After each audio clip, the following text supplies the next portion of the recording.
Hello, and welcome to Think About It. Dead diplomats, a slain ambassador, a general, a director of the CIA who after 37 years of sterling service to the nation is gone in a scandal that clearly had come to light before the election but was kept hidden from the American public until afterwards so as not to distract from the immaculation of Barack Hussein Obama.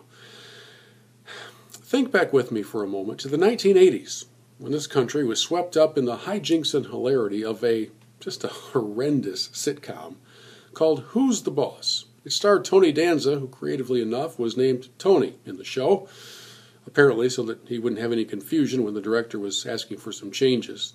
We fast forward now to 2012 and the president's first post-election press conference, where he's supposed to answer difficult questions from a media that won't settle for anything less than the truth.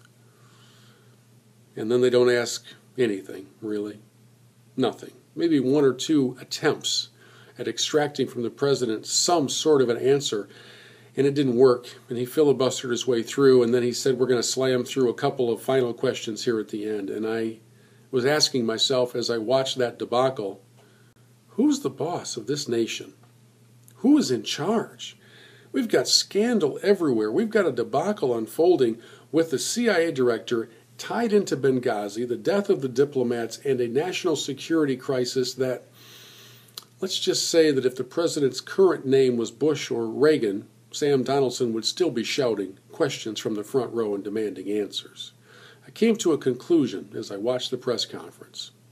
You have forgotten who's in charge in this nation. It's you.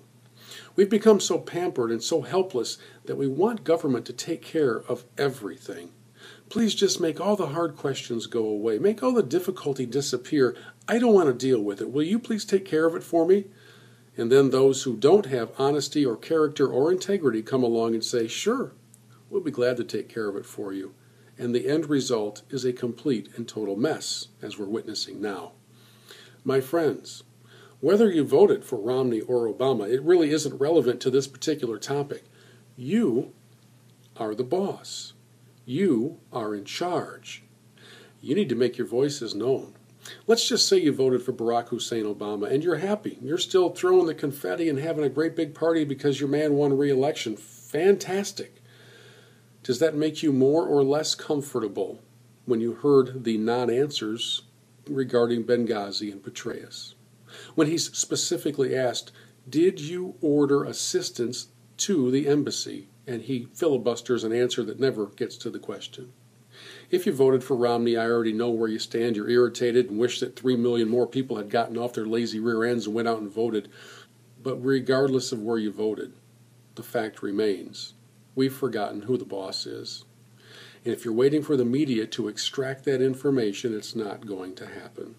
My friends, just when I thought that Tony Danza was the most pathetic example of the boss, I've been reminded today that in America, it's we the people who have really shirked our responsibilities and in this particular instance have dishonored the deaths of 4 diplomats. And it's only just beginning. Will you step up? Will you call your representative and say, I'm the boss and I demand answers? I sure hope so. And by the way, somebody owes Nixon a huge apology.